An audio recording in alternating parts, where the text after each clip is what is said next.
Welcome to Growth Stories. Welcome, Mark. Delighted to see you today and delighted to be able to have the chance to talk about your journey, which is such an interesting journey. And all our listeners will be really excited to hear. First of all, it'd be great if you could just introduce yourself and so people know a little bit about Mark Albiston. My name's Mark. I've been with Garic now for coming up to 6 years. It's been a very exciting journey in that time. We started off 6 years ago as a £15 million business. We're now a £40 million business and are quite ambitious about the future. Wow. But obviously, our journey in terms of us doing business together, we did business together in the previous life at Hewdens. Yeah, And it goes back further than that. Actually, we met first when I was working for General Electric back in the Whole Point days. I started with Mind Planet. wow. Now that's really going back in time. You're making me feel old.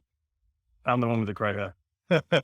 Well, maybe I use a bit of touching up. Who knows? Anyway, back to business. Obviously, a really impressive career. And like you say, gone from domestic appliances to plant and equipment. And obviously now you're the CEO for Garic, which is a phenomenal business and, really going places and in a market that's thriving. What made you decide to get into this sector? What was the interest? I think for me, it was the opportunity to work in a diverse sector. My early career was in manufacturing and I moved into consultancy and logistics. And when you put those together, Garic has a manufacturing arm. We have a large transport operation. We deliver a very much a service-led business. And that seemed to fit a number of building blocks that I'd grown up with some experience over the years, but was also very passionate about. And what attracted me to Garic and to Hewden before that was their ambition for change and how can you make businesses really perform in the market. And what do you think sets Garic apart from the competition? I think Garic is of the size where people are very passionate about what they deliver to the customers. And as a £40 million business, we might be significantly bigger than we were a number of years back. But that passion is still there within the business. It's more to get your arms around. We've enhanced that with what we've done with yourselves and big change to really underpin our service promise. And what we've seen is the ability to harness the quality and the passion and the level of customer service that we offer our customers on a much bigger scale. And that's been quite an interesting journey. So in terms of the team, and obviously we talk a lot about people and, I'm really passionate about people and people first. How do you go about growing your team and, any kind of tips for our listeners about growing the team? For me, what I look for most in people joining the business are the two things. One is they've got to have a passion for people. So how do they come into our business and how do they help us move forward as a culture? And secondly, they need to be good and passionate about what they do, whether they're coming in to be part of the sales and marketing team, whether they're coming into part of the operations team. How do they infuse the business and how do they add to the direction of the journey that we're going on?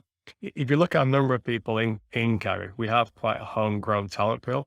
There's a number of people who have moved through a number of real roles in the time I've been here, and really made a substantial difference. And what you get with that is the passion that sits behind that, and the desire to make a difference, to make Garic the business that they would like it to be.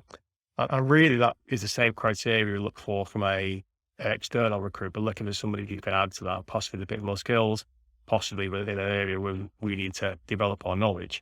But the core things about how do you add value and passion and commitment to how we take the business forward. I think that's one of the things that makes a difference in Garic. And how many people do you employ actually, Garic? There's about 270 people in Garic at this moment. Right. It's a big organization because, and I suppose it's very diverse in terms of the different skills and what they do. It's a very diverse business. It's primarily a hire business, but we also manufacture much of our own equipment that we then hire to customers. We've got a service business which delivers an on-the-road service to our customers to support them in the field, whether that be from a maintenance perspective or a fuel or water replenishment piece. So we have a very diverse skill set within there. And that's one of the things that makes it quite a rich culture, but you've got people who can kind of own customer experience from end to end. You mentioned the kind of, it's quite a lot of people. It's not that many people more than we had 5 years ago. I think what has been quite transformational for us, we've used digitizing the business to be able to drive a lot of productivity and a lot of process excellence into our business, which has allowed us to grow quite significantly in that time, but without adding substantially more cost. Well, I know that we've got future podcasts with Dr. Lee Williams, so I'm looking forward to that. And I know that Lee was worked very closely with you and the team, and it was instrumental in helping. Lee and I have worked together a number of times in the past. One of those times was like quite a large IT change project within Yodel, which is home delivery network at the time. And it was about how do we engage the customer being the consumer, and how do we really enhance that experience and bring them into the delivery journey. Mhm. And it was some of those things that we learned on that journey that were very useful in terms of how did we take Garic forward. I think when I joined Garic, we had some good systems in place, but didn't necessarily have them fully embedded within the business. So that the program that Lee ran with was how do we engage the business in driving those processes? How do we make the processes work for the business? And one of the keys to that, much to your credit, Martin, was how do we engage the workforce in that journey as well? And rapid big change around our current systems allowed us to take the customer promise that we were making to our customers on the phone, taking the hire, and make sure that's exactly what we delivered for the customers.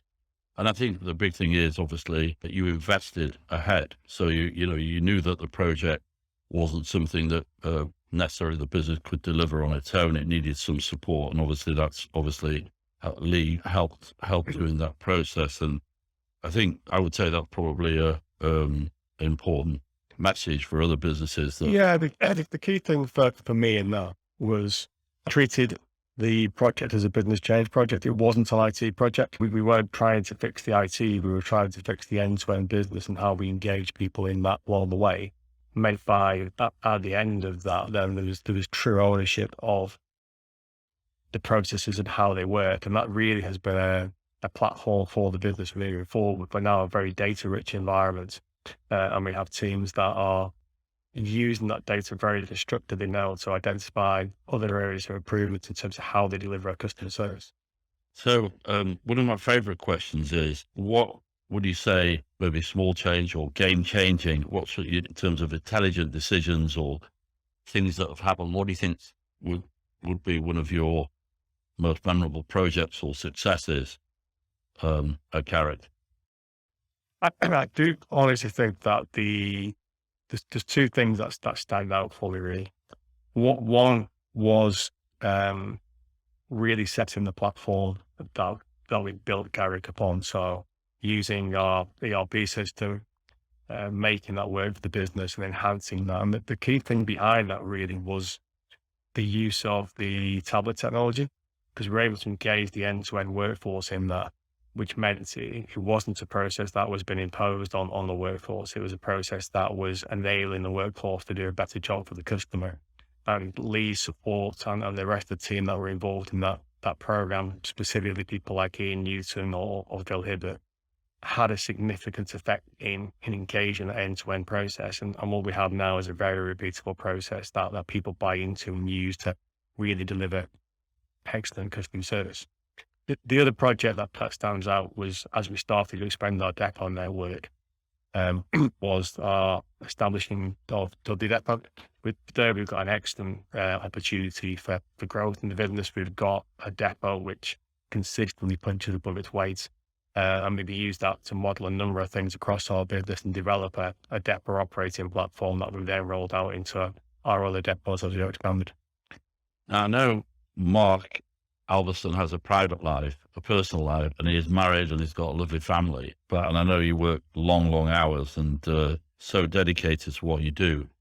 But when you go home and you're thinking about things, what do you think is the most challenging thing, or what keeps you up at night, or what do what are the things that have given you sleepless nights in the past?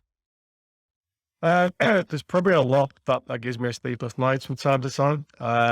For me, it's about having certainty and making sure that we have a route through to solve a problem, whatever that may be. So the things that wake me up at night are the things when I haven't quite got that processed in my head. What I've learned stepping into the CEO role, I need to be, uh, I need to use the team more to do that. So how do I get the right team around me? How do I develop them so that there's more people who are working on the business to help it be the business that I'd like it to be? Well, when I was driving towards the visitor car park, what really stuck out to me was the big Garic, the two-story sales and marketing, center. Is that new? Because Yeah, I remember seeing that last time. that's us being, we have a value within Garic, which is about circular economy. So what you see there, you probably saw before, but it didn't look anything like that. It's part of our accommodation fleet as was. We've refurbished that. We've turned that into essentially a centre where we can bring customers into our business. We can talk about our products. We can talk about our journey. We hold a number of customer conferences there or customer engagement events. And really our job is to host them really and to understand what it is our customers are looking for from Garic within our markets, help us understand what the challenges are that they're grappling with so that we can help them in terms of how we develop the business so that we're a better support and a closer partner for our customer base. And that that unit came out of the pandemic. So there's lots of opportunities to see and develop customers prior to the pandemic. There was lots of trade shows that we frequently attended, and it all disappeared. So we were looking for an opportunity to how do we bring that to life and bring our customers more into our business so we can bring our story to life. And as we came out of the pandemic, there was opportunities to do that with our customer base as they were keen to step out from behind the teams and start to integrate more with the supply chain. And I think that probably leads us nicely into, or not so nicely, we've just come through probably since the Second World War, a very emotional and taxing time, the pandemic, and, how did it affect your business? And, how have you managed to come through it, and where are you today?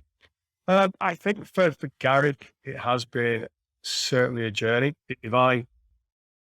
For me, that started, I was in America at the time on business, and we were one of the cohort of people that were asked to lead by Donald Trump in a very short order.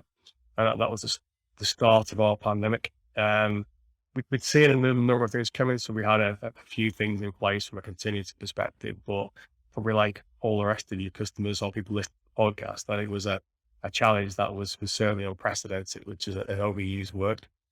What it did for us fundamentally, it was a very common learning platform. It allowed us as a business to really galvanize ourselves, to focus on a very small number of objectives and make sure that we achieve them. We stepped into the government arena to support the pandemic and test centers quite early on, which was certainly an experience that we're very proud to be part of. But we also recognized that the support of our customers was just as important. And what you had with that learning platform was a business that was very much aligned to doing that. And if anything, the commonality of the platform allowed us to to accelerate a lot of the change program we were going through anyway. We did probably in 3 months what we'd have done in 3 years. And that made us a much stronger business as we entered our first phase of the pandemic. The market for plant hire, certainly for welfare, has been very strong. And I think what we have done in that time was deliver an exceptional customer service to our customers in very difficult circumstances for both of them and for ourselves. And we've done that really with a very committed workforce that has been out there on the front line every day, making a difference for our customers, doing that in a very safe and a very measured way, respecting the challenges of the pandemic at different phases throughout them.